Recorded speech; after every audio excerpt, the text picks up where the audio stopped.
Obodoukwu. Anyị na-ahụ ụlọ na-ahụ ndị Obodoukwu ọgwa ihe eji mara ha. Anyị na-ekele ụnụ na-ekele ndị ikpe ndị ichie ndị chief na-ekelekwa nke polisi ma na-ese okorobịa ndị onye anyị na-abụ ekele daalụ.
no moto.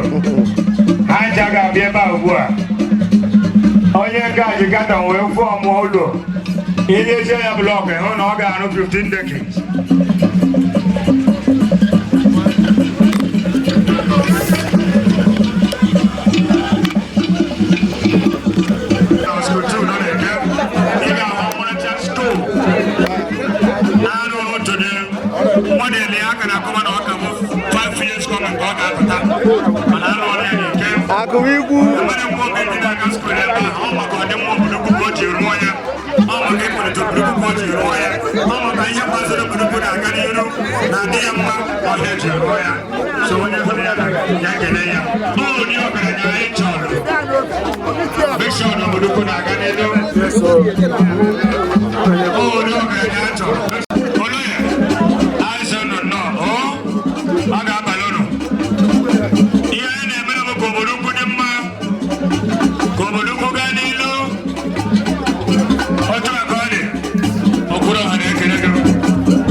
Thank you, thank you. Thank you for supporting us. Thank you. The traditional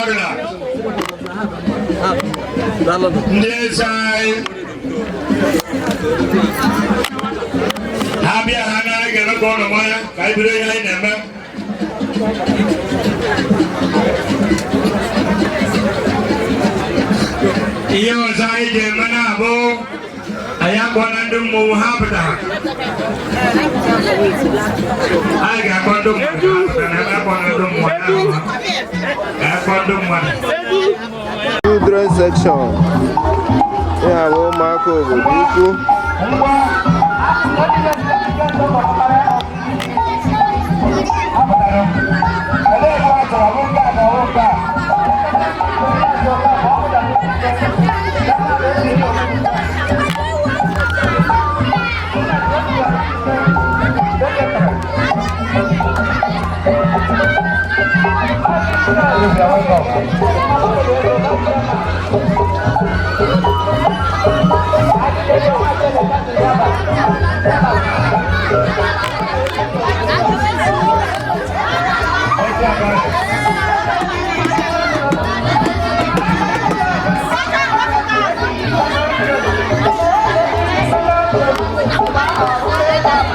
That again.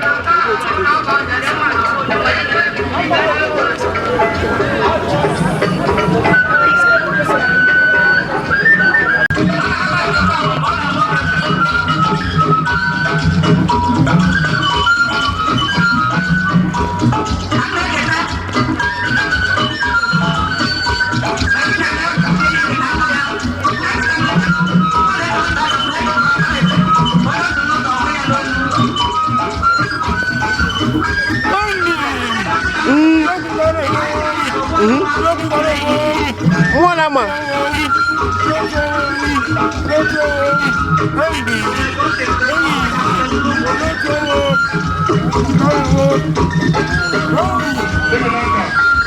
Happy Echo.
It's very, very much an honor with us.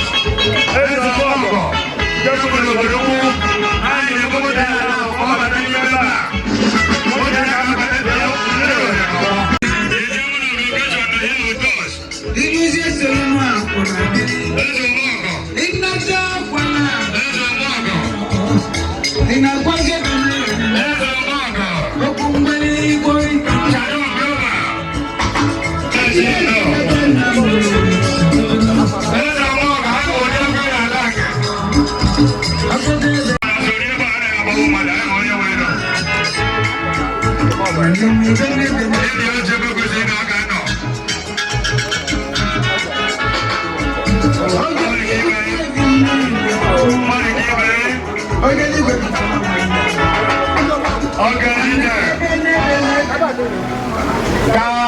the chairman of location bata and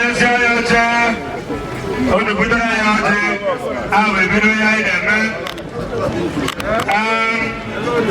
Kelebe to body is Mofono.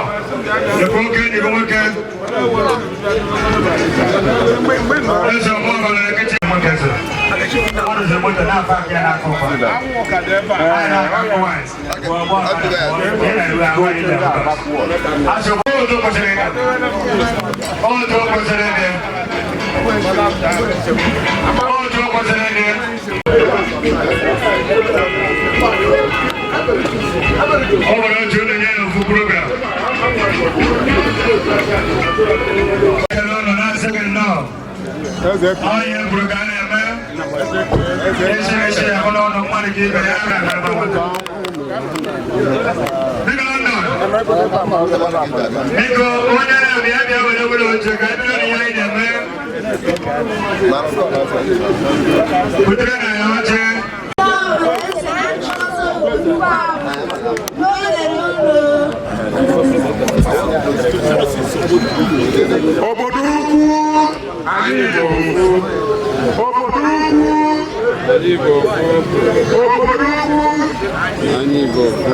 Tupu ebreki ego na nọ, anyị ga-eme opening prayer.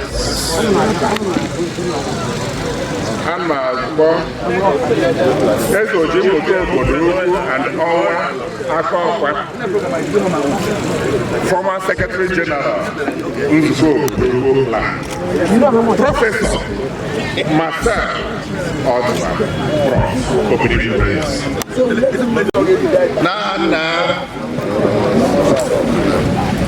Chineke eluigwe anyị ụmụ ndị Obodoukwu agbakọ na taa anyị bụ emume anyị na-eme n'afọ n'afọ a na-azụ biko ka nọnyere anyị ka anyị mee emume a mee ọfụma ka anyị tụta ezigbo alụ ejighị emezi Obodoukwu ndị na-ahazi ihe Chineke biko nye ha akọ uche ka ha hazie ya ọfụma ndị enyi ya bịara abịa Chineke biko chekwa ha agala anyị bụ nọ n'ụlọ gbaa ya ume nye ahụ isi na ndị ụlọ ebe ndị eze anyị Chineke biko nye ha amamihe iji na-achịkọta obodo nye ndị ọbụla bịara nke a ọ dịbe ọsinions ejidres nye ha the wherewithal to help the community to grow ihe ndị anyị ga anyị na ya site na Kraịst onyenwe anyị n'aha na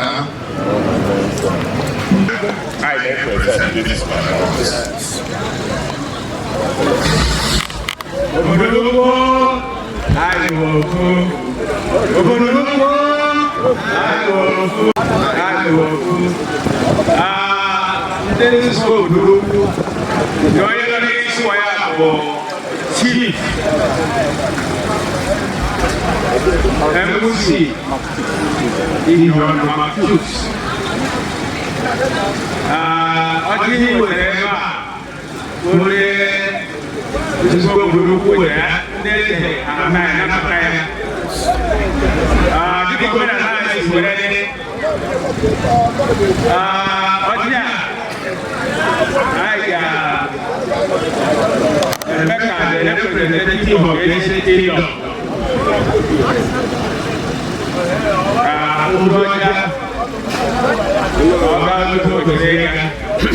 Ọdún Prince. This is Obodoukwu with the one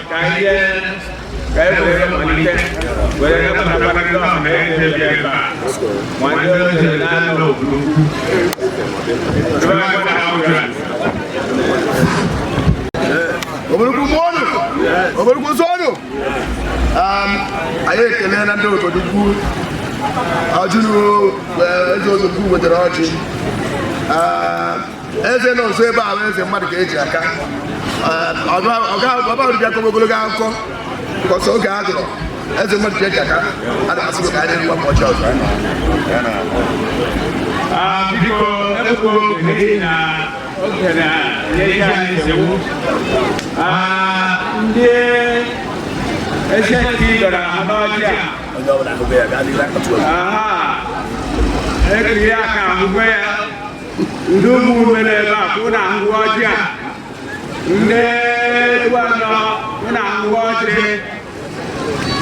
ndị egwu na-esi ebe dị iche iche bịa anyị ekwere na ọjị ndị akọrọ usuogo mbanasa ide atọ ọsa ndị oluzo Imo State Anambra ndị South East ebe anyị nwere ọjị mmadụ ọbụ eze n'ebe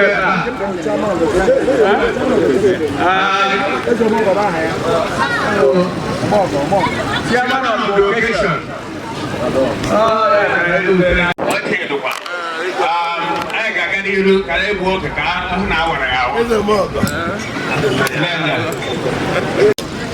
onye nwanyị Chineke na Chineke ọkpara Chineke mmụọ nsọ Chineke kere Obodoukwu kee ndị mmadụ n'ụwa nke anyị nọ taa bụ afọ ndị Obodoukwu klan anyị ga-akparịta onwe anyị were na-ekwe na Obodoukwu bụ ofu ọ bụ ya ka anyị nọ ihe ugbu a anyị na-ekele ya ndị o nyere anyị ise afọ gara aga ruo n'afọ a anyị were na-eme ya anyị na-akpọga nwaanyị n'otu ma nara mbunye elu n'aha Jizọs ka anyị ga-ada ebe a ga-eme mmemme a udo na abụ ewere ọnọdụ ugwu onye ji ya ka o ji ala ndị niile kwadoro ihe a na ndị Obodoukwu executive Chineke ga-abụ n'ume mgbọdọ niile na-agbata Obodoukwu na-agara Obodoukwu na-aga n'ihu Chineke ga-akwụsịga ya ụgwọ gbajikọrọ mmaji anyị were na-ata ọjị adị ebe a anyị ga-ata ya kata asụsụ udo n'ime anya ihe ndị a ka anyị yọ kwere na Obodoukwu a ga-adị mma Jizọs Kraịst onye nwe anyị amen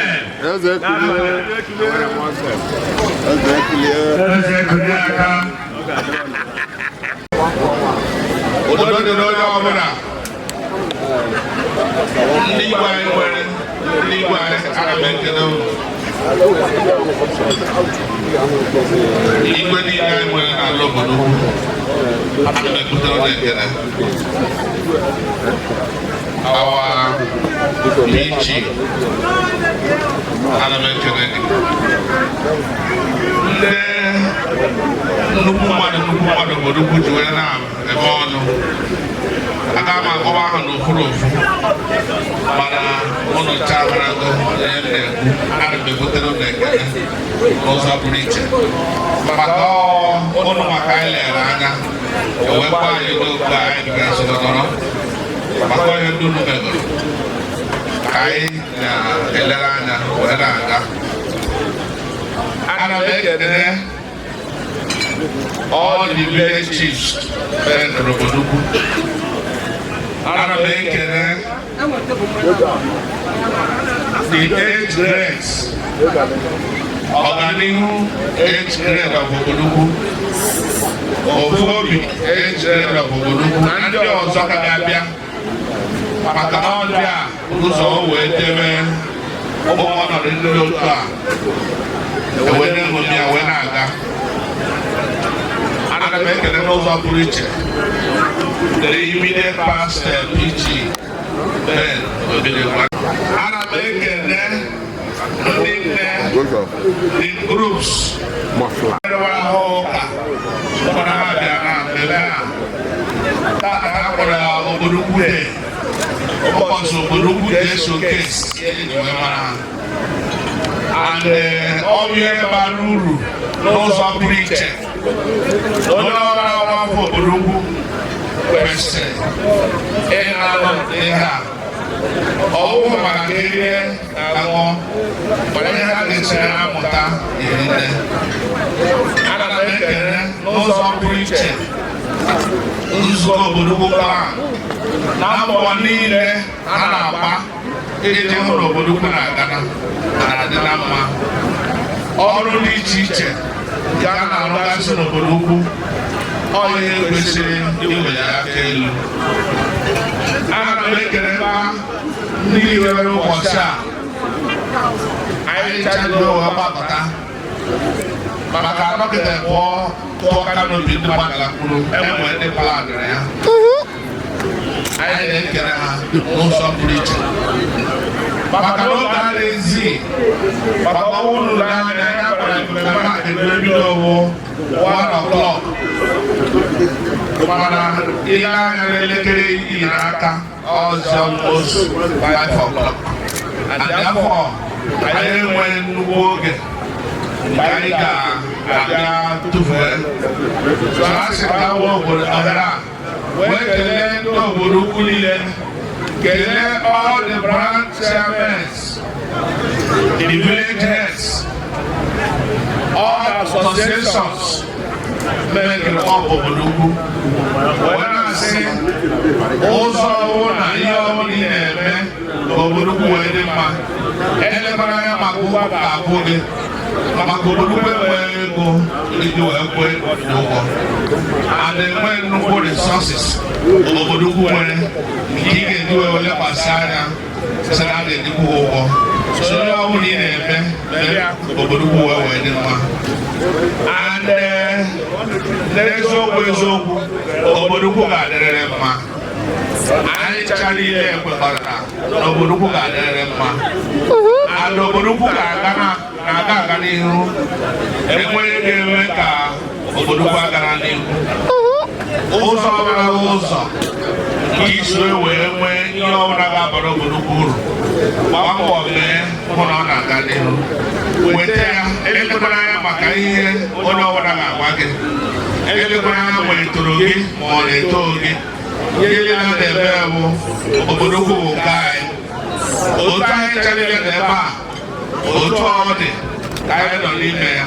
ọ makarị otu a anyị charịrị ga-anọ n'ime ya ọ chọkwana ndụ ọgadọ na anyị ga-anọ n'ime ya n'ihi nke a ana m asị ka anyị chịkọta aka ya ọnụ wee mee ka ihe wee na-aga ọfụma mmiri ezinụlọ m anyị na-enwe obi aṅụrị na-ekekwere ndị Obodoukwu unu sue wee sị anyị bịa nọdụ n'ụbọchị dịka tata wee rụọ ọrụ a anyị na-arụ prọfesọ rọra ọmụta na welcome iji wee kwado ihe ndị Obodoukwu na-eme maka ka anyị kọọrọ ya aka ka anyị kọọrọ chairman of the occasion aka ọ dị mgbe eze ọmọgọ echiri echichi mgbe ọnwa Ọgọst gbara abalị 7 n'ọnwa asatọ n'afọ 2011 His Royal Highness Eze Sir Edmund Alisogidi Magbakuribe dị mba chiri sekọnd Obiọfọ Obodoukwu chiri echichi eze ọmọgọ n'uto ihe ọma ọ na-emere Obodoukwu n'uto ihe ọma Obodoukwu na-afọ ya obi enwere ike na-ajụ oke ihe ọ na-eme maka na-ada ụlọ ihe ọ na-eme ka nke obi ihe ọma nke siwa ya ebe a chigeji nwụọ mana achọ ịma onye ọbụ gaa na kọnferensị gị jụọ ese ya gaa n'ụzọ ubi gị jụọ ese ya kpọkọta Obodoukwu ebe a gị jụọ ese ya. Thank you very much and God bless you. Ka anyị kọọrọ ya aka ọfụma ka anyị kọọrọ ya aka biko eze ọmọgọ ka m na-akpọchezi Mactus ịbịa ga Obodoukwu okpolokwu Your Royal Highnesses, dear present, former PGs and secretaries, Nzuko Obodoukwu Plan President, Barrister Ben, being former President and Professor of former Secretary, the Vice President, Vice Chairman of Nzuko Obodoukwu Plan, Jude Ndị Obodoukwu niile, the chairman of the organizing committee of this organization,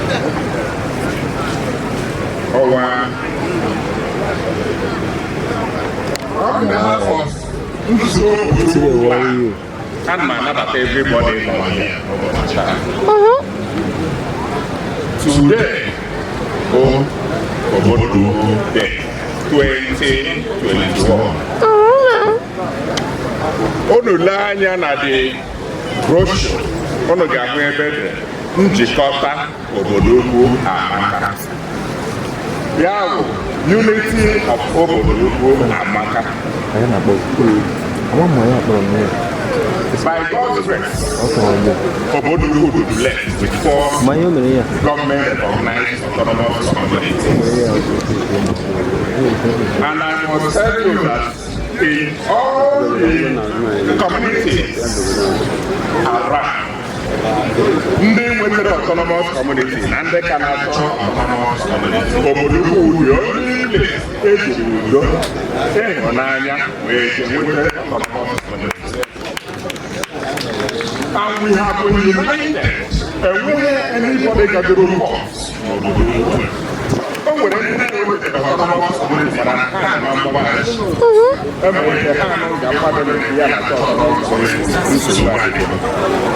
this note, I will not hesitate to appreciate His Royal Highness is Edmond Awakureke. Under whose regime, the form of there are many places other with the autonomous community. How would they go to this is Johnny Good?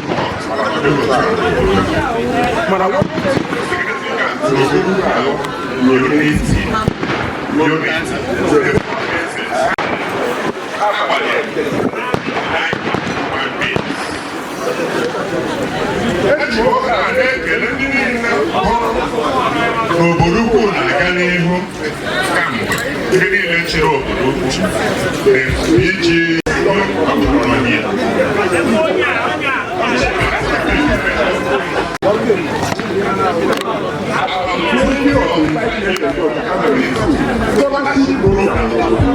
and that program is still on. And many people have benefited from it. They have constructed last 2 months.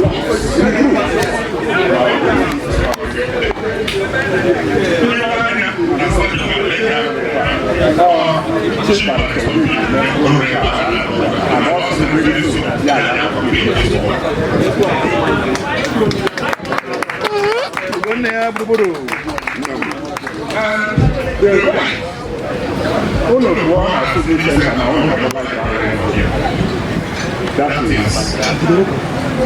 the wise young Deuteronomist beauty, equity, and maybe what the thing has is taking care of every moment.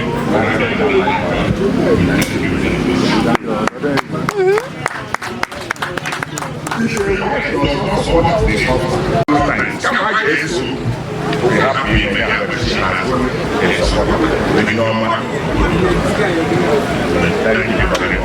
Thank you. He handed over brand new classroom he constructed at School 1 to interim management committee. Guy handed over to the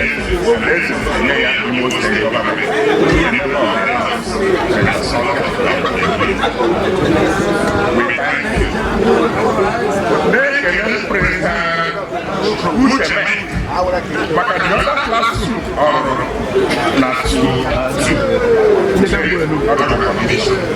sometimes with a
I promise, through the grace of God, no from Africa, we want to know through the grace of God, before I next Christmas, we will make sure.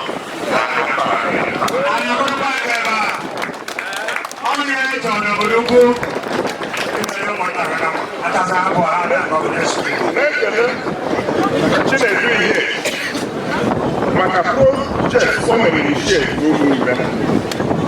Sometimes, what would chairman of this education last year?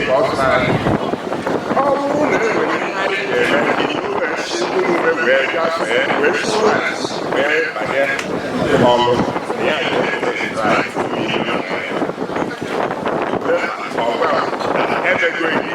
that at the end is one of that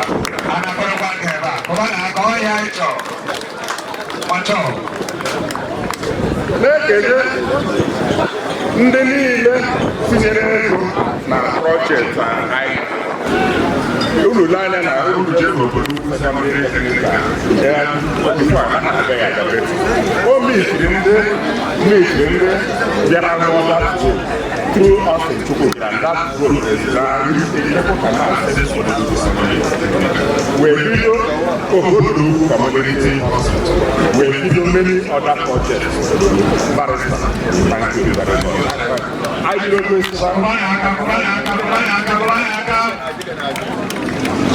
on this road, I want to tell us that the most important thing that we are unity. United, there's nothing we cannot achieve. Whenever you know this, we cannot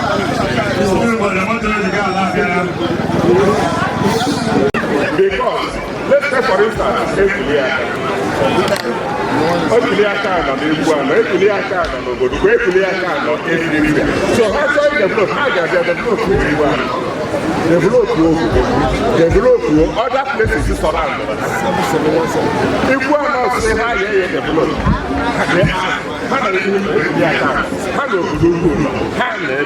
therefore, there is need for united Obodoukwu. It's only when we have united Obodoukwu that Obodoukwu will move forward. I thank God for everybody. I thank God for our agencies. I thank God for Obodoukwu. I thank God for the Obodoukwu. I thank God for Umuada Obodoukwu. I thank God for Ihenile and Obodoukwu. On behalf of Interim Management Committee, we welcome all of you and we wish everybody a wonderful stay.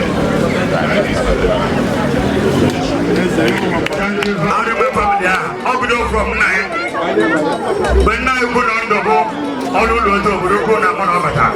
Thank you, baby. You're welcome. That is all for you. I'm going to hold your man.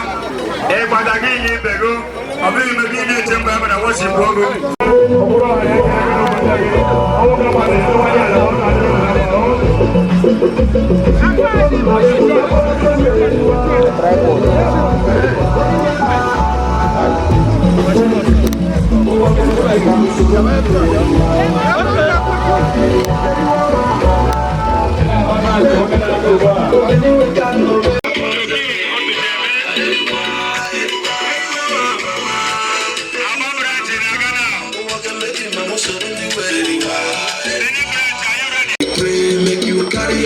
Shower me, carry anointing, cover me.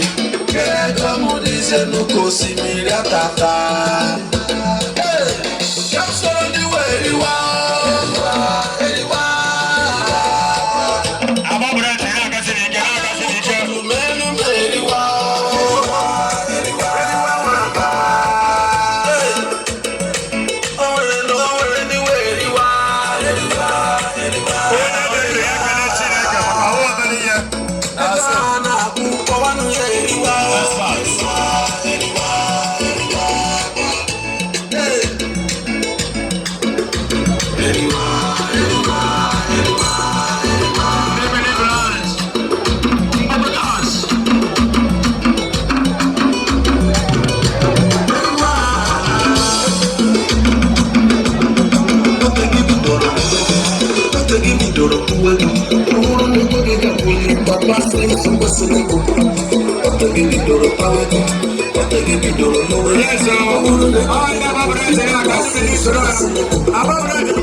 Every day by day I just say everything I do it just I just want to say I'm living like I get them just for my ghetto. Never forget where I come from.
I'm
Oh, so let's make it man, familia.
Obodoukwu na Unubi. Ọwọ́ na Chineke osikekwa ọzọ. Aga m ewu obodo ya gosi Obodoukwu. Ojo ndị Jesu Kristi. Obodoukwu ekele ahụhụ. O siri mma bụ onye gbasara Obodoukwu ndị anyị na ha nọ n'ọka ala.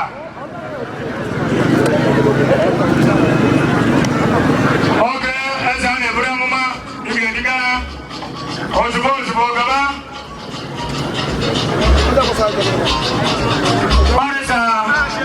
Barisa biko ihe ahụ mgbe ị na-ebidoro ya akụkọ ewe n'iwe ọnwụ gị na-achọ Obodoukwu ka ebidoro ya Barisa biko ma emere ha agaghịkwa na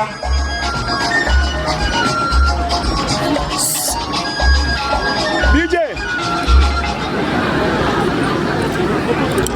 biko ndị nọ n'ọchịchị ugbu a na-agbaba ebe a Obodoukwu ebe anyị si bido na otu anyị si jee ndị anyị fụrụ ebe a bụ ndị Obodoukwu ji eme ọnụ anyị na-enye chairman ohere ọbụcha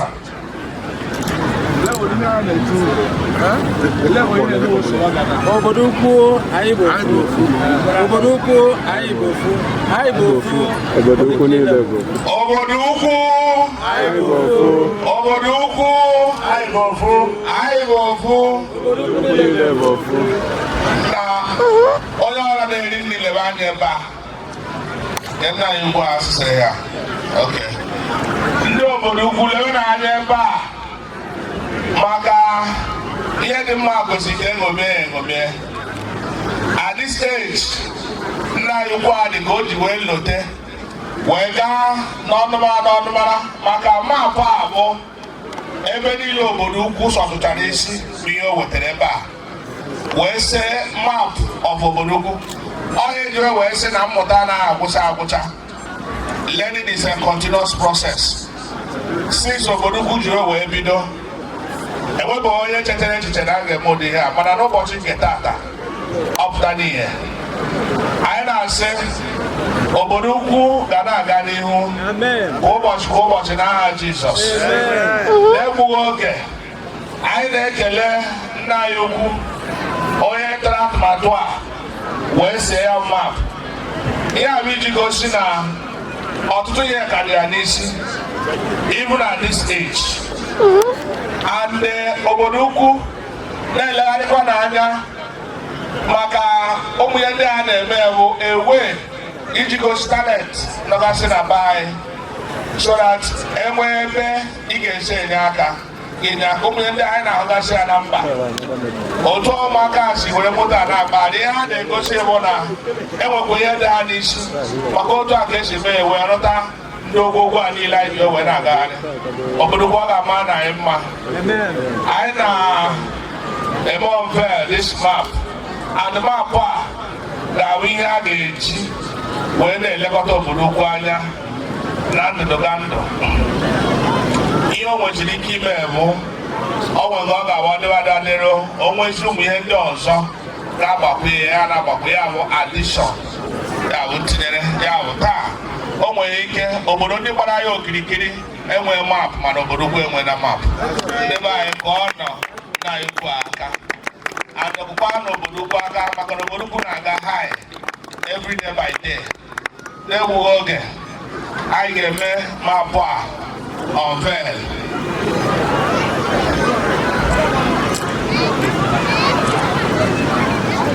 Anyị ga-asọpọtụ nna anyị ukwu a n'ụdị pụrụ iche ndị na-ejina ga-ekwadoro ike nke elu. Ịhụrụ eji ọnụ wee na-eme ya, ụmụazị ugbu a wee nke me ya ṅụọ mkpụrụ mmiri chee nne na nna ọnụ. Ebe anyị mgbe m kwuru okwu mgbe a sị m na agaghị asị n'ofe dịkwa mma aha n'ime osimiri tọlem. Ndị nkere na-akọ aka na ebe ka ha nọ. Ezigbo oyibo kụrụ ebe anyị hụ na ọ dị ka ha ba. Nwa anyị na-emepe mapụ a n'aha nke Nna na nke Ọkpara na nke Mmụọ Nsọ. Amen. Ibe anyị kọ na-aka kụba na-akụ. Kụba na-aka, kụba na-aka, kụba na-aka.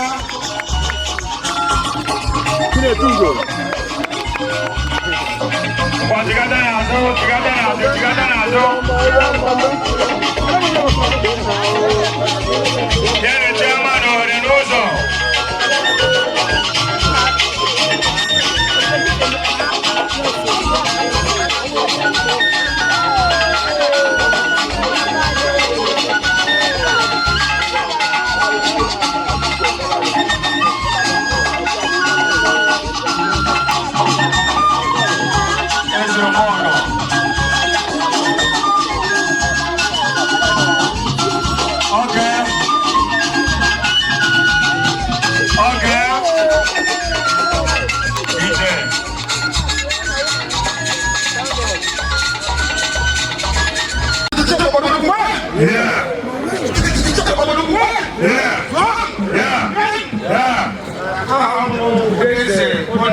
Obodoukwu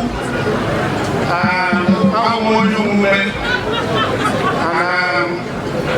nwere na-ewu na ụmụnwaanyị ahụ na nke ndị ọzọ let Okolo and let angry and no can kill on.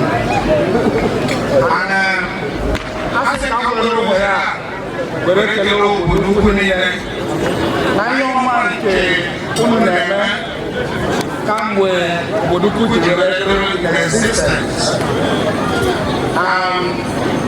Ndị Obodoukwu ji were biri n'oge n'otu ndị si were mee Obodoukwu ga-anụ the contention with the social development and social amenities with other communities. N'ụzọ nke unu na-arụ, anyị makasị ebili na mgbenye aka na-ebi nke anyị siri mara. Anyị ka anyị kwere nwere were ekele ụnụ n'ụlọ ihe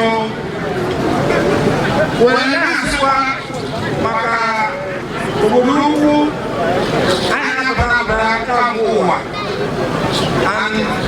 mwa n'onwe m sọkwa ka nwere opportunity were kwa Obodoukwu that from 2023 and his grace I'll be contesting for State House of Assembly in the state.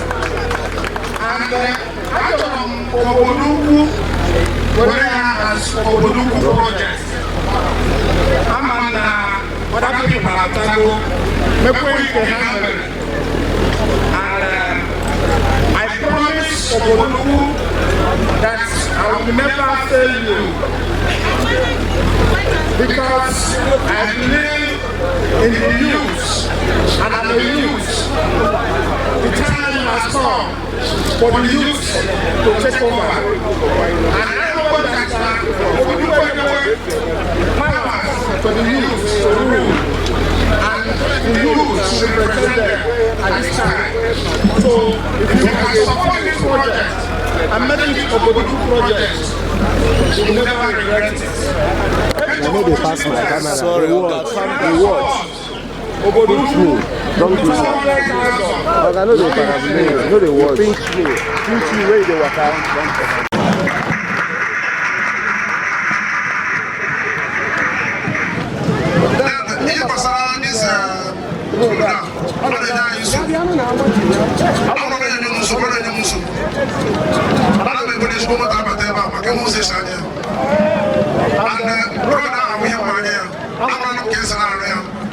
The capacity and the strength I have.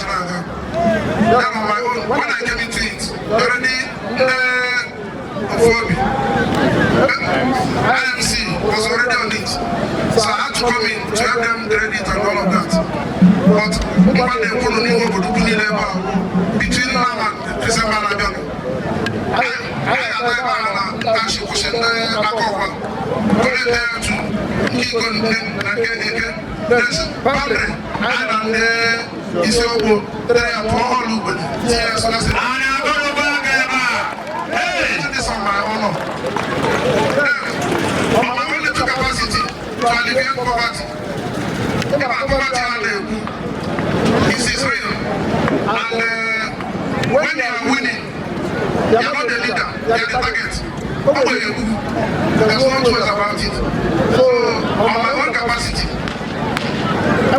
some motorcycles I would have shared here today, but due to logistics, we put them wherever. On the second, I can be one day. Those motorcycles, I will bring it out and share it out. It's about 30 number.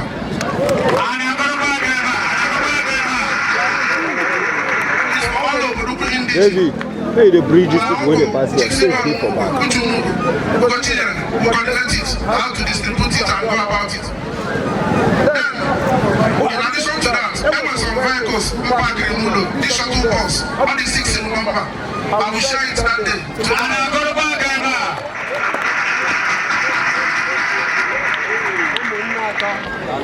So, because this is my own contribution, government has failed us. We have to do it by ourselves. A place like Obodoukwu, which you all know, I have friends from there. I know how they operate from there. We operate it, all these people, I know how they operate. If you think you are getting it right, why you go to Obodoukwu village? So, on our own, we need to start it. At least, when I do it, now whatever they say, put a plan with them, will come out and bring them over. So, that's just for now. Okay,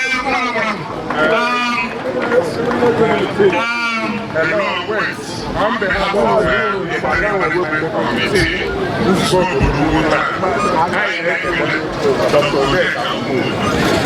Last year, mgbe anyị chọrọ ibido dis drainage mụ na ya akpọrọ m ya afọ ya ahụrụ m iri na anụ ebe niile kedu ihe mere nke arụ nke ebe a ewee mechaa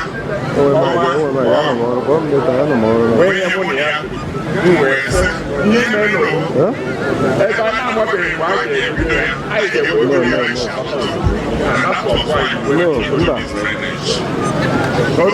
this year, Allah grant that he is still on that work.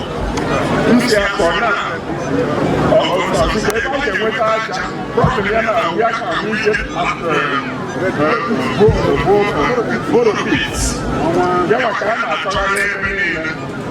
and by the grace of God, the interim management committee within Obodoukwu and I could rather work with the greater and get that now why not every year I will not continue. Okay, take that from Akwa to take a season to take away from yes.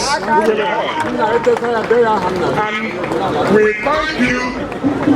We thank all the people who are may God bless you, may God bless you, may God bless you.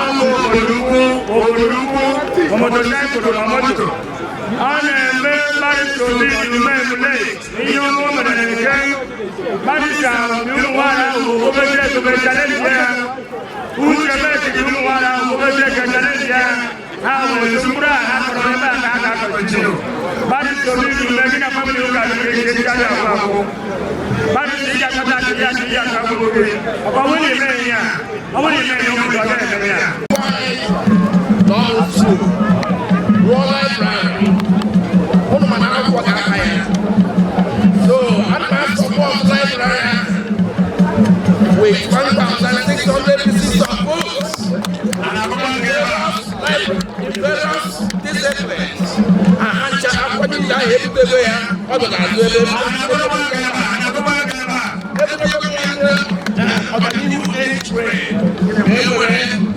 Thank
you.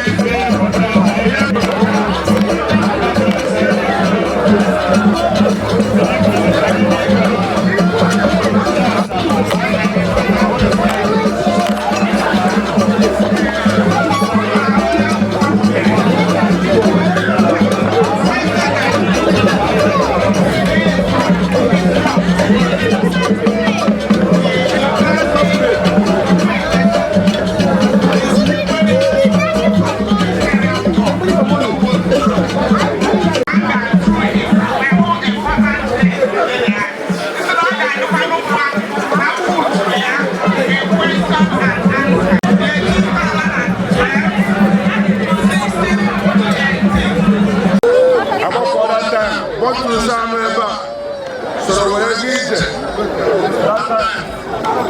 enwere kwuzi okwu n'obodo na-akwụ the state family sere involved the sum of 2 million naira. Obodo na ọ na-akwụta 1.5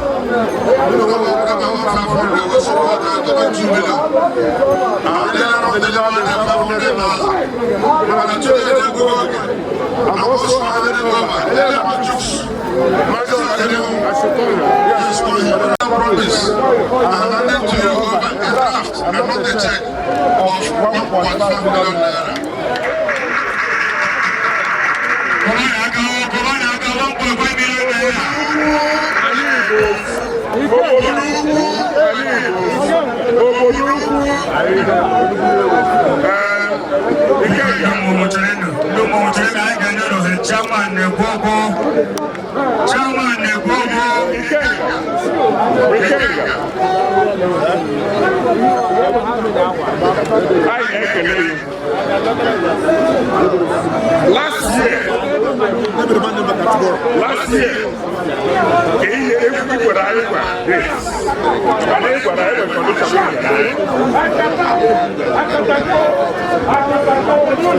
just now. When you will guide you. We have this.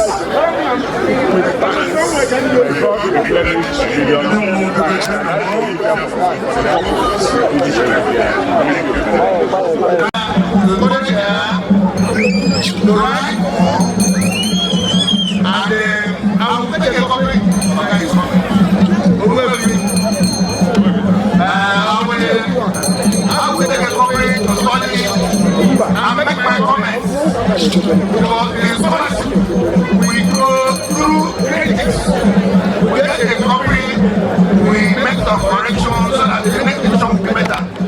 So I can pay a sum of 20,000 naira. And I'm working about big one.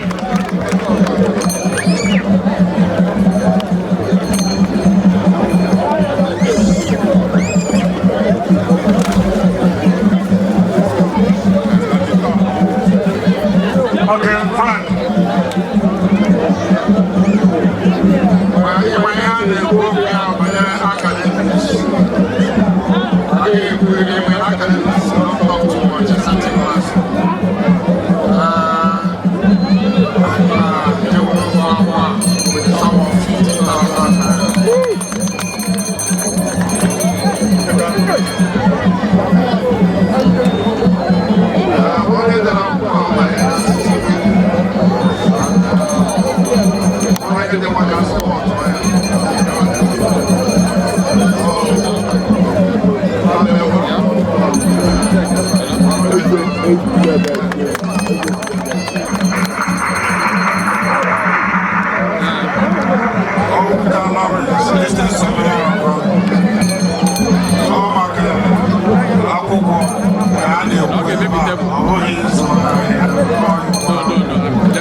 For come 2 weeks or 1 month to do that back.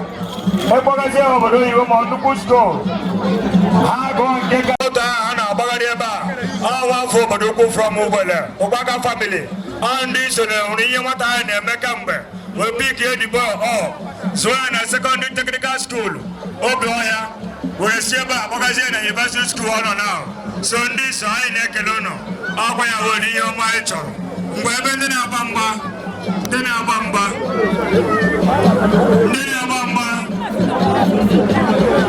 Comrade, I get some water.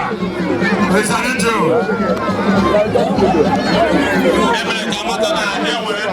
Obodoukwu budget. Upon the budget, I want another one here.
make it over the lower 2021.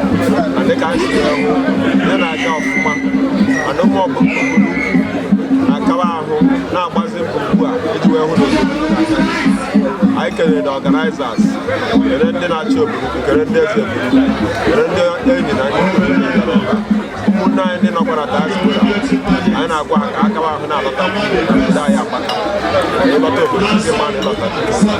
so thank you, David. I hear them. I don't want to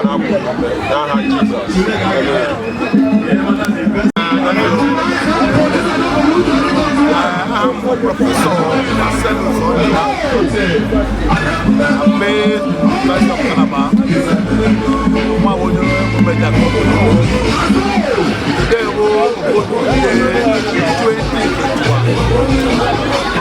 I'm very happy. I'm telling you, it's getting better. Every year it's getting better with the plethora of goodies from to Onyeka, to Onyeka, to Uchemek, these are young men who have come out to help.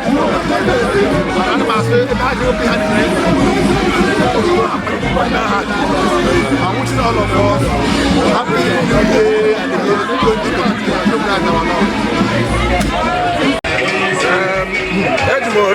For a successful Obodoukwu Day 2021. Njikọta obodo ugwu amaka. My members of IMC, no Obodoukwu niile, the planning committee of Obodoukwu Day 2021. We thank everybody, asking God to bless us, keep us alive. With the square, another Obodoukwu Day 2022. I thank everybody. May God bless all of us in Jesus' name. Amen.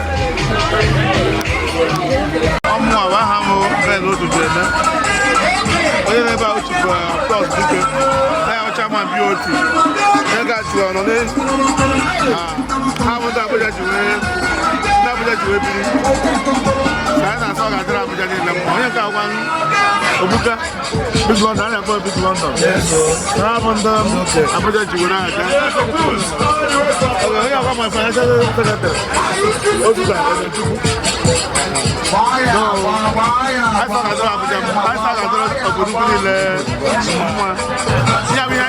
Every year.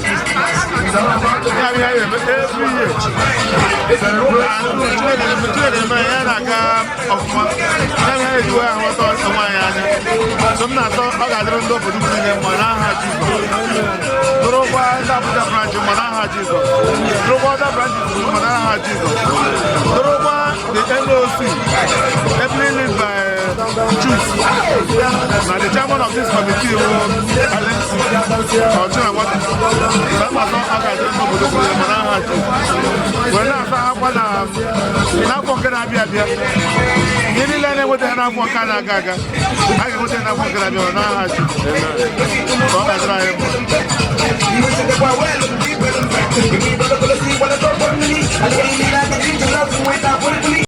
Alright, so my name is Benjamin Obodoukwu. I'm the immediate past president of the Obodoukwu clan. I'm making Obodoukwu for Obodoukwu Day 2021. I'm also very excited that the Obodoukwu Day that we give big life to is being sustained. It's not easy to put such event together. So I'm making Kali and Nadika, the organizing committee, and members of the interim management committee for this year's Obodoukwu Day celebration. Like I said, it's not easy to put such event together. So whatever shortcomings people may have seen and all that, please start to bear with them. It's not easy. But I congratulate Obodoukwu, and I pray that this celebration will continue to be organized and take it to higher heights than we did. Obodoukwu, and Obodoukwu has put Obodoukwu in the world map while we are in the office. So good and sustained and energized so that Obodoukwu will continue to be a world map and known and encouraged.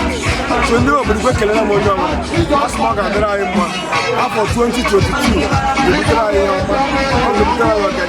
I'm not going to try here Jesus Christ, amen. Benjamin Obodoukwu, the past president. God bless you. You come, they shout good. Money, you know what for. I come and know. First of all, you know.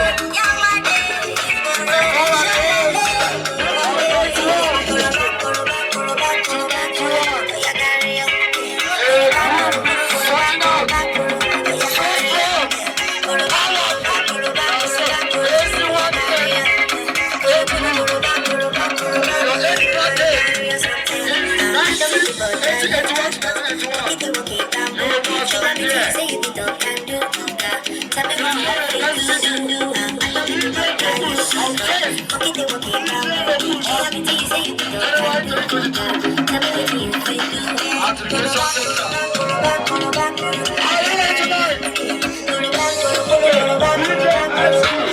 The ginger, if you don't have it, they must be trust. You don't go reverse it.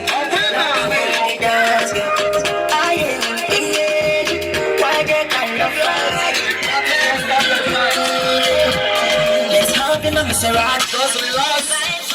Where is dancing shoes tonight? Best DJ. We have the best DJ.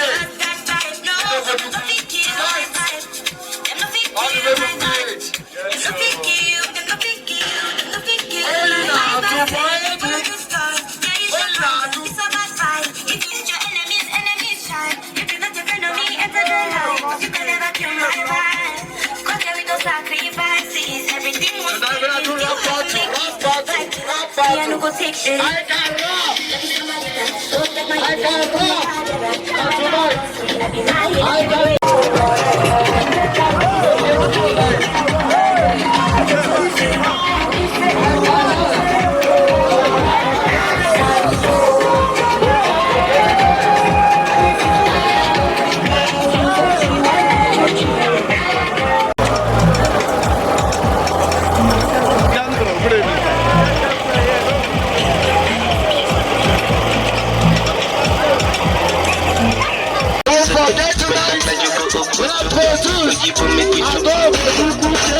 Told you me to marry, but the guys like that you raspberry.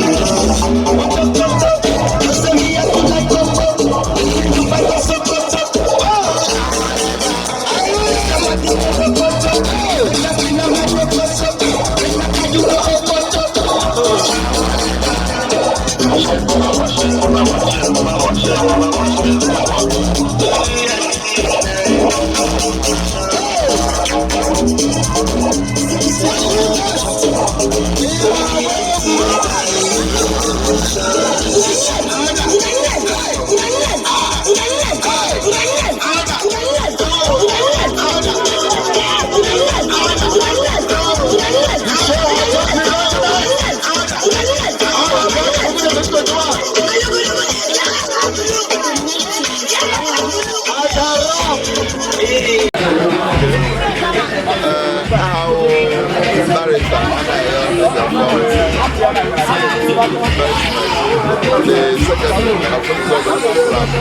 stage.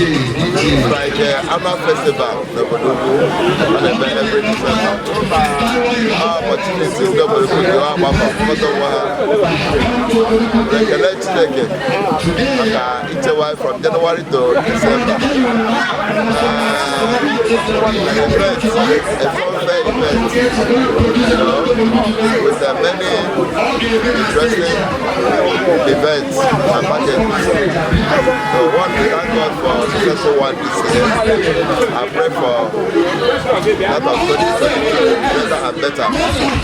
And then one day Obodoukwu for supporting this event over the years, including this year's event. The have been supportive. I will thank them for that. And make a look at the Obodoukwu clan branches for their participation, their support. I'm making this event successful one. Drive from far and near. I'm about to love for our members for this event. And that's what I'm going to go to the Japan to look at the matter. Like the organizers of this year's event, led by the committee, led by Mechanics Nadika, for planning this event and executing the plan. So God bless them all. And then from the visitors, the guests from far and near, our friends, soldiers and loved ones, see Obodoukwu teaching, what they know about the time, we are witness this event. And as an architect, the first job, I'm going to allow my architect to do it for the coming years. I'm looking out to a greater and better Obodoukwu Day festival. Rwanda unite Obodoukwu. They were to grow at least and progress totally. And I expect another thank you so much. Good evening.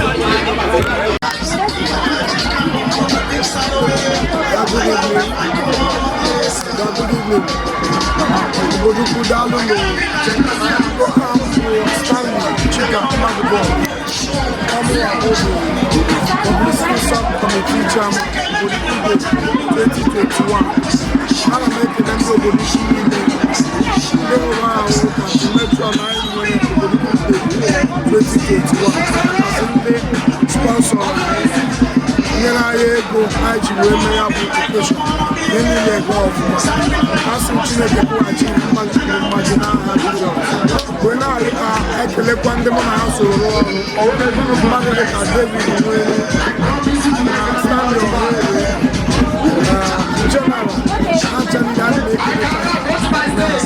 our subcommittee publicity.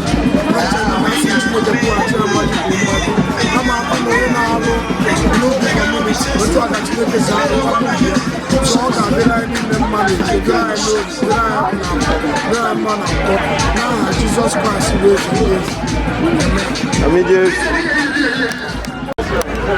my name is I stayed from I was told one after the other. One of the finance committee chairman of Obodoukwu 2021. I want to use this opportunity to thank God Almighty for making Obodoukwu Day 2021 a success. In fact, God be. These are my brothers, so. And I talk about our organizing chairman of 2021 Obodoukwu Day in the person of Ambassador Comrade Kadi Nadika. He's an organizer. He's a great man. The secretary of the committee, the person of MotionNG and other committee, subcommittee chairman that brought out their resources and their time to make this celebration in the glory of God. Make it one day Obodoukwu. Maybe I became na 2021 Obodoukwu Day a success to the glory of God. I am very, very happy. Make it Umuna and Nana committee after none one book after a year a success. To God be the glory. 2021 Obodoukwu Day.